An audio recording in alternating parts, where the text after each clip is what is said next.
으로 삼으니라. 아멘. 이스라엘 사람들이 기드온이 죽자 바알을 따라갔다라고 얘기를 합니다. 그리고 바알 브릿을 자신들의 신으로 삼았다라고, 섬겼다라고 이야기를 하죠. 오늘 본문은 기드온의 아들 아비멜렉이 왕이 되는 사건을 기록하였습니다. 아비멜렉이 왕이 된 것은 단순한 현상이라 볼 수 없고, 저는 이것을 바알 브릿을 섬겼던 이스라엘 백성들이 자초한 결과다라고 말하고 싶습니다. 아비멜렉이 선택한 방법들은 단순히 일어난 현상이 아니라 바알 브릿을 섬기고 살아간 사람이 결정한 방법이었으며, 결국 바알의 방법으로 살아갔기 때문에 이와 같은 일들이 일어났다라고 저는 평가하고 싶습니다. 아비멜렉은 왕이 되고자 하는 욕망이 굉장히 강했습니다. 자신의 아버지가 자신의 이름을 아비멜렉으로 지어서 그런 건지, 기드온이 왕이 되고자 하는 그 욕망이 그 아들에게도 대물림된 것인지, 이 아비멜렉은 왕이 되고자 하는 욕망이 굉장히 강했습니다. 그래서 자기 어머니의 형제들과 그 주위에 있는 지역 사람들에게 찾아가서 그들을 설득하기 시작합니다. 혈연지연을 다 끌어모아서 설득하죠.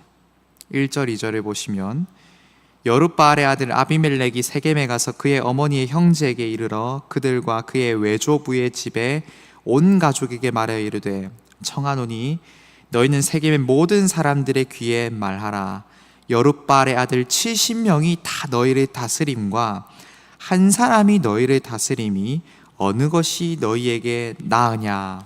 또 나는 너희와 고륙임을 기억하라.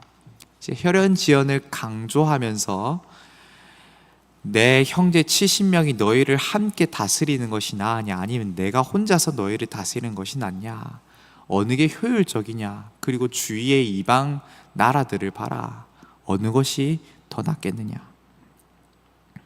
아비멜렉이 권력을 독점하려고 합니다. 근데 여기서 볼 것은, 과연 진짜 70의 형제들이 모두가 이스라엘을 다스리고 있었는가, 그들 모두가 권력을 행사하고 있었는가? 이것은 미지수입니다. 오히려 많은 성경학자들은 아비멜렉이 정치적 프레임을 만들어서 그것으로 자신 세겜 사람들을 선동한 것이다 라고 많이들 평가합니다. 그래서 아직 일어나지도 않은 일들에 대하여서 정치적 프레임을 만들어서 지금 이런 일들이 일어나고 있다, 이런 위협들이 다가오고 있다, 어떻게 할래? 내가 있다, 내가 이 일을 해결해 줄 수 있다 라는 방법들로 이제 자기 형제들과 자신 사이를 편가름시키고, 그래서 모든 사람들이 자기 편이 되게끔 이 이스라엘 안에서 편가름을 스스로가 만들어가고 싶었던 것입니다. 여러분, 하나님의 나라는 어떤 나라입니까?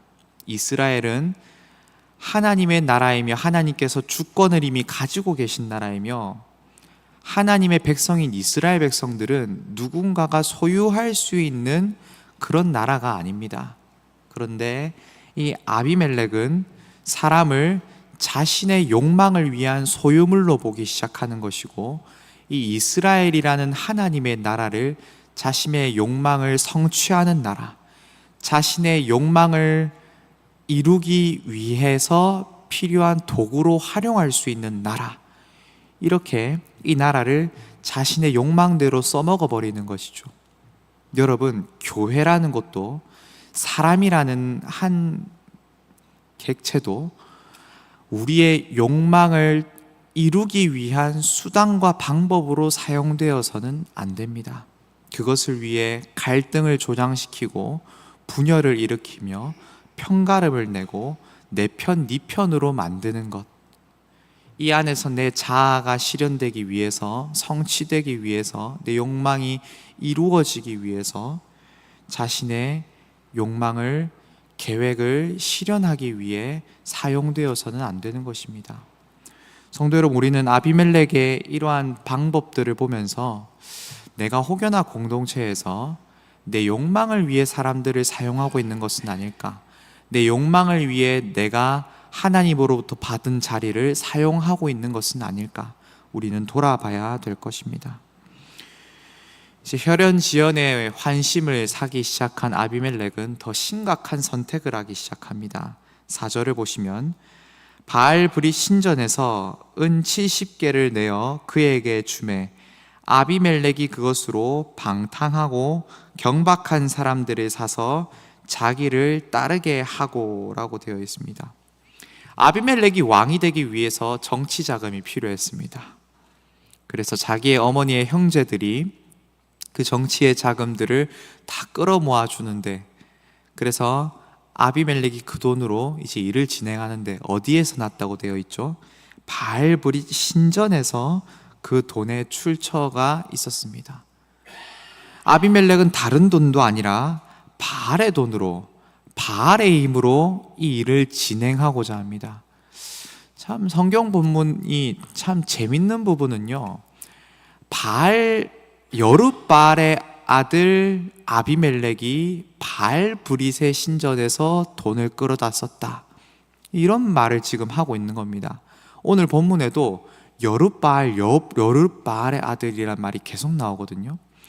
여룻바알은 바알과 다툰 자라는 뜻인데, 이 여룻바알의 아들 아비멜렉이 바알브릿 신전에서 돈을 끌어다 쓴 겁니다. 참 아이러니합니다. 그 돈으로 뭘 하냐면은 방탕하고 경박한 사람들을 샀습니다. 건달과 불량배를 말합니다. 이것으로 형제를 죽이려고 하는 것이죠. 살인을 저지르려고 하는 것입니다. 참 이 바알의 방법은요, 바알의 우상 숭배를 하는 바알의 종교권에 있는 이 문화를 보면요, 인간의 욕망과 참 맞닿아 있습니다. 인간의 욕망을 실현하기 위하여서 참 활용하기 좋은, 참 우리의 욕망을 자극하는 그런 문화거든요. 바알브릿에서 나온 돈으로 무엇을 하느냐? 자신의 욕망을 채우기 위해 살인이라는 것을 저지르도록 만드는 것이죠. 여러분, 우리의 돈의 출처가 어디에서 나는 것이며 그 돈을 어떤 목적으로 사용하는지도 우리가 유심히 돌아보고 살펴봐야 합니다. 여러분, 하나님 나라에서 돈은 어떻게 사용되어야 되는 것일까요? 또 하나님께서는 어떻게 돈을 얻어내기를 원하실까요?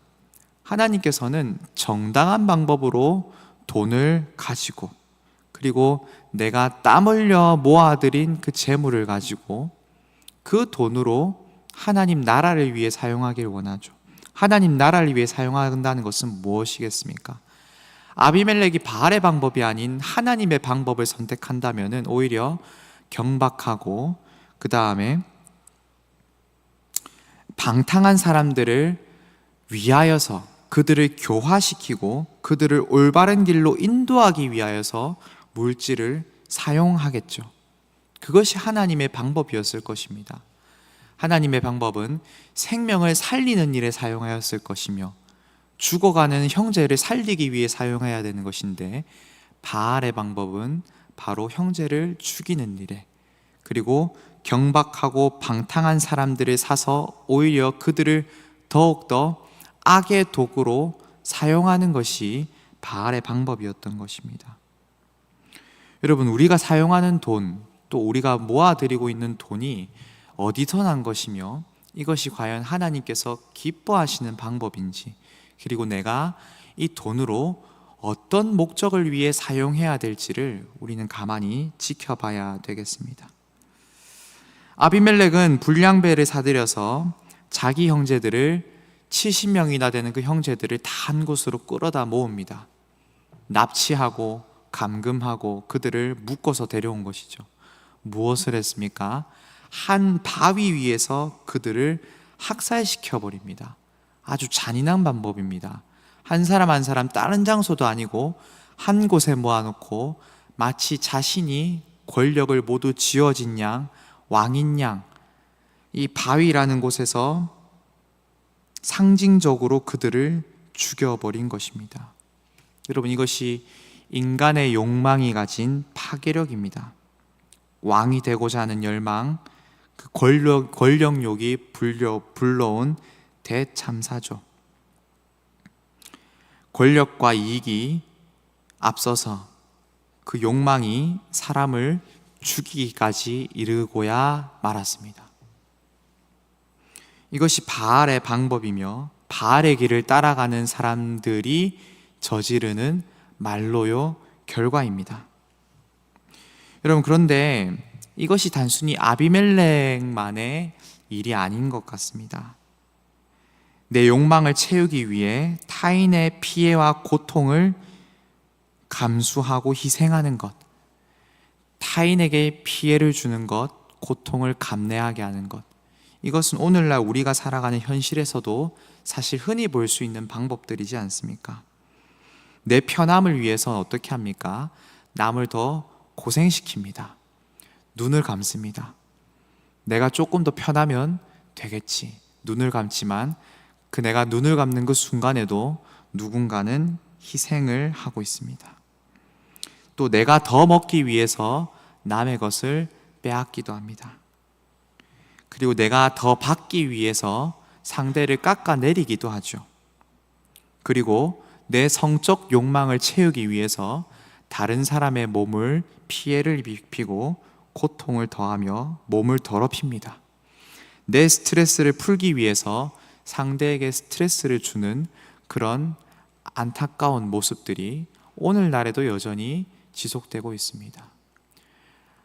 이방 우상을 섬기는 문화, 하나님이 아닌 다른 것으로, 다른 악에 젖어가 있는 문화들은 모두 이러한 것들을 조장시키고 이러한 방법들을 선택하게 만듭니다. 성도 여러분, 우리도 마찬가지입니다. 우리가 하나님의 방법으로 하나님을 섬기고 살아가지 아니하며 세상의 문화와 세상의 종교와 또한 눈에 보이지 않는 하나님이 아닌 다른 우상을 섬기며 살아갈 때에 우리는 그 방법들을 선택하면서 살아가게 될 것입니다. 하나님은 어떤 분이신가? 하나님께서 스스로 우리의 편함을 위하여서 스스로 지금도 쉬지 않고 일하시는 분이 하나님이십니다. 하나님은 어떤 분이십니까? 우리를 살리시기 위하여서 자신을 죽이시는 하나님이십니다. 우리의 구원을 위하여서 스스로 희생하시는 분입니다. 우리의 배고픔을 해결하기 위해서 자신의 살과 피를 생명의 양식으로 주시는 분이 바로 하나님의 방법입니다. 사랑하는 성도 여러분, 우리는 과연 어떠한 길을 따르고 있으며 또한 누구의 방법을 선택하며 살아가고 있습니까? 오늘 여기 있는 저와 여러분이 바알의 방법이 아닌, 세상의 방법이 아닌 하나님의 방법을 선택하며 살아가기를 소원합니다. 나의 욕망이 있지만, 내가 이루고 싶은 욕구들이 있지만 그것이 죄악으로 말미암은 욕망이여 욕구이면 그것은 결국 바알의 문화와 함께 합작하여서 놀라운 대참사를 이루고야 말 것입니다. 모두 하나님의 방법으로 사랑을 선택하며 섬김을 선택하는 저와 여러분이 되기를 주님의 이름으로 축복합니다. 함께 기도하도록 하겠습니다.